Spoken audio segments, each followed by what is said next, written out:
సింగరేణి సంస్థ తీరుతో ఓ ఊరు ఆగమైపోయింది. 2009లో విస్తరణ పేరుతో భూములు తీసుకున్న సింగరేణి తప్పుడు భూసేకరణ చేసి ఆ గ్రామానికి తీరని అన్యాయం చేసింది. న్యాయంగా పరిహారం ఇస్తే తప్ప భూములు ఇచ్చేది లేదంటూ బగ్గుమంటున్నారు గ్రామస్తులు. ఇంతకీ ఆ ఊరెక్కడుంది? సింగరేణి లాంటి సంస్థ ఆ ఊరికి చేసిన అన్యాయం ఏంటి? ఆ గ్రామానికి సంబంధించి T news special story.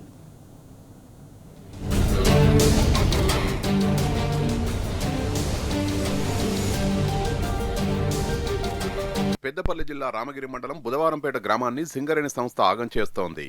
Ramagundam region 3 OCP2 విస్తరణలో భాగంగా 2009లో బుధవారంపేట గ్రామానికి చెందిన 708 ఎకరాలను భూసేకరణ చేసింది సింగరేణి సంస్థ.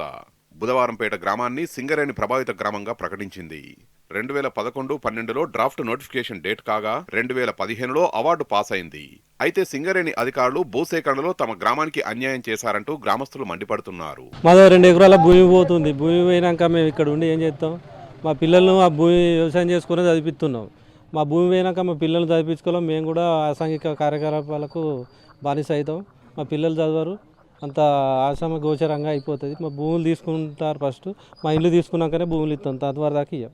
లాస్ట్ ఫైనల్ డిమాండ్ మాది ఒకటే, ఫస్ట్ మా ఊరికి నెంబర్లు వేసినాకనే భూములు ఇస్తాం. అదివరకు దాకా ఇచ్చేది లేదు. OCP2 విస్తరణ పనులు ప్రారంభమైన కొన్ని రోజులకు వాస్తవంగా రావాల్సిన పరిహారంపై బగ్గుమన్నారు. సింగరేణి ఇచ్చిన హామీలు అమలు కాకపోవడంతో పాటు ప్రభుత్వం నుండి వచ్చే సంక్షేమ పథకాలు అందక ఇబ్బందులు పడ్డారు. 2019లో హైకోర్టును ఆశ్రయించారు. రోడ్లెక్కి ధర్నాలు, ఆందోళనలు చేపట్టారు. 708 ఎకరాలు సింగరేణి తీసుకుని సింగరేణి ప్రభావిత ప్రాంతంగా ప్రభుత్వ రెవెన్యూ రికార్డుల్లో చూపించడంతో రైతు బంధు, రైతు బీమా వంటివి అందక గ్రామస్తులు ఇబ్బందులు పడ్డారు. అటు సింగరేణి పూర్తి పరిహారం ఇవ్వక, ఇటు ప్రభుత్వ ఫలాలు అందక బుధవారంపేట గ్రామస్తులు అరిగోసపడుతున్నారు. రేపు ఏదేమైనా కానీ మా పానాలు వేయినా కానీ ఇక్కడ భూములు మాత్రం ఇచ్చేది లేదు. ఊరిని తీసుకుంటే భూములు ఇచ్చేది తప్ప ఏదేమైనా కానీ ఇప్పుడు దగ్గర నుండి ఇంతకుముందు వీరినపల్లి కానీ పన్నూరు కానీ ఈ మొత్తం బొందుల గడ్డల లెక్క తయారైంది. ఆ బ్లాస్టింగులు ఆ వీడితోని మొత్తం క్యాన్సర్ వస్తానని మొన్న NTPCలో సర్వే సంస్థ చేస్తే తేలిందట.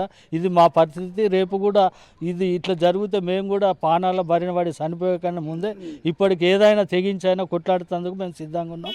బుధవారంపేట గ్రామానికి సింగరేణి సంస్థ చేసిన అన్యాయంపై గ్రామస్తులు 2019లో రోడ్డెక్కారు.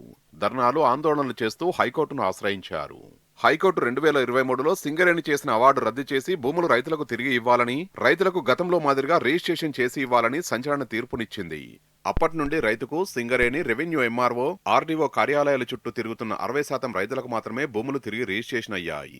మిగిలిన కార్యాలయాల చుట్టూ తిరుగుతూనే ఉన్నారు. మా చెరువు పక్క నుంచి బార్డర్ పెట్టుకొని చుట్టూన్న భూములు పోతున్నాయి. ఊరును తీసుకోము, గ్రామాన్ని మాత్రం తీసుకోము. ఓన్లీ భూములు తీసుకొని ఊరును వదిలిపెడతామని చెప్పి చెప్తున్నారు. గిన్ని సంవత్సరాల నుంచి ఊర్లో డెవలప్మెంట్ యాక్టివిటీస్ ఆగిపోయినాయి. గిన్ని సంవత్సరాల నుంచి గింత ఇబ్బంది పడుతున్నాం. మా విలేజు 15 సంవత్సరాల నుంచి ఒక్కొక్కరు అల్లాడుతున్నారు పరిస్థితులను బట్టి. మొత్తం భూములు గుంజుకుంటే మేము ఊర్లో ఉండి ఏం చేయడం? బుధవారంపేట గ్రామస్తులకు సింగరేణి చేసిన నష్టాన్ని, అన్యాయాన్ని మర్చిపోకముందే తాజాగా మరోసారి సింగరేణి బుధవారంపేట భూములు తీసుకునేందుకు ప్రయత్నాలు చేస్తోంది.